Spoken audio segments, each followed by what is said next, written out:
80களில் கமல் நடத்திய பத்திரிகையின் பெயர் மையம்.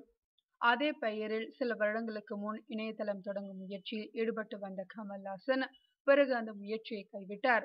இந்த நிலையில் கமலின் அபிமானிகளில் ஒருவரான ஓவியர் ஏ.பி. ஸ்ரீதர் கதை, திரைக்கதை எழுதி தயாரிக்கும் படத்திற்கு கமலின் ஒப்புதலுடன் மையம் என்ற பெயரை சூட்டி படப்பிடிப்பை தொடங்கினார்.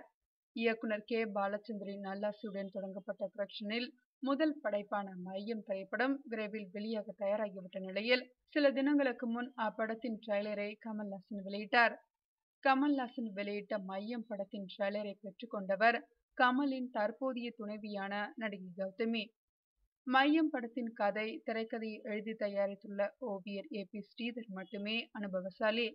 இப்படத்தின் இயக்குனரான ஆதித்யா பாஸ்கர் மற்றும் பாடல் இசையமைப்பாளர்கள், படத்தொகுப்பாளர், கலை இயக்குனர், ஸ்டண்ட் இயக்குனர், ஆடை வடிவமைப்பாளர், விளம்பர வடிவமைப்பாளர் போன்ற முக்கிய பணிகளை செய்திருக்கும் அனைவருமே புதுமுகங்கள். மையம் படத்தில் மொத்தம் 27 புதிய கலைஞர்கள் அறிமுகமாகிறார்கள். இவர்களில் இயக்குனர் ஆதித்யா பாஸ்கர் உள்ளிட்ட 12 பேர் இன்னமும் கல்லூரியில் படித்துக் கொண்டிருக்கும் மாணவர்கள். மையம் படத்தின் கதை பற்றி இயக்குனர் கூறும்போது, சென்னையில் ஒரு இரவில் நடக்கும் சம்பவங்களின் தொகுப்புதான் மையம் திரைப்படம்.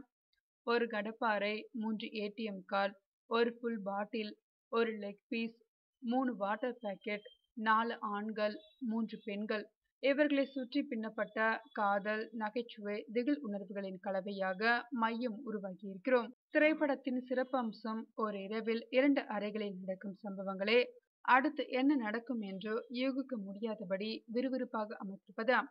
ஒரு அறையில் உள்ளவர்கள் மற்ற அறையில் உள்ளவர்களை பார்க்க முடியாது, பேச மட்டுமே முடியும். இது தமிழ் சினிமா வரலாற்றில் ஒரு புதிய முயற்சி என்றார் இயக்குனர் ஆதித்யா பாஸ்கர். இளைஞர்களின் இந்த புதிய முயற்சி சினிமா ரசிகர்களிடையே மிகப்பெரிய வரவேற்பை பெறும் என்று நம்பலாம்.